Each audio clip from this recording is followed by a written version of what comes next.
You're solving an in-text question, which is in your textbook, 5.3. At 25 degrees Celsius and 760 millimeters of mercury, of Hg pressure, a gas occupies 600 ml volume. What will be its pressure at a height where the temperature is 10 degrees Celsius and volume of the gas is 640 ml? So immediately you will realize that it's to do with the combined gas law. So P1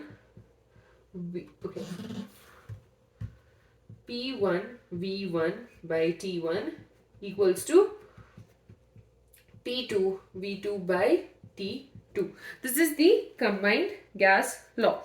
Now we have the first conditions, this, and this. That is, pressure P1 equals to 760 millimeters of Hg, that's the pressure, and the temperature, V1, so the volume is 600 ml and the temperature is actually 25 degrees Celsius. Okay, the next one here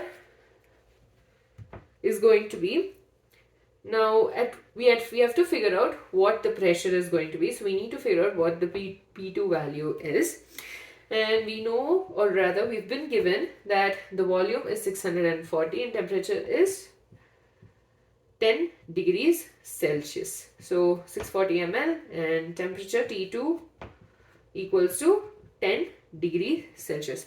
Now if you notice, V1, V2 and T1, T2 have the same units, so you don't have to worry about converting them, because anyways these units are going to get cancelled and we'll be left with of Hg. That's going to be the value of pressure. So let's just rearrange this equation for P2. So P2 will be equal to P1 V1 by T1. Okay, and this and this will be shifted. So T2 will go to the numerator. So this is going to be T2 by V2. Okay. And next we are going to be substituting it all. So 760 mm of Hg, and this into the value of volume, that is 600 ml.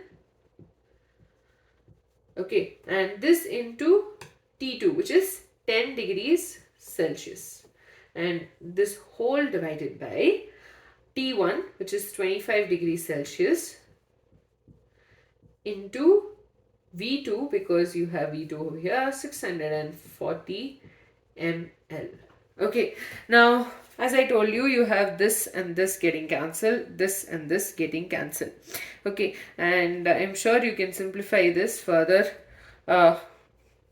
And the final value or the final answer of this pressure is going to be 676.6 mm of Hg.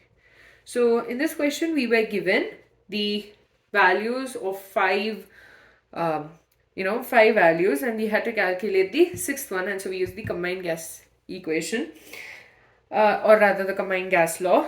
So we've been given pressure, volume and temperature in the first case, but we were supposed to find out the pressure, but we were given the volume and temperature. So you just substitute it, and you don't have to worry about units over here, because, well, they're getting cancelled and you're going to be left with of Hg.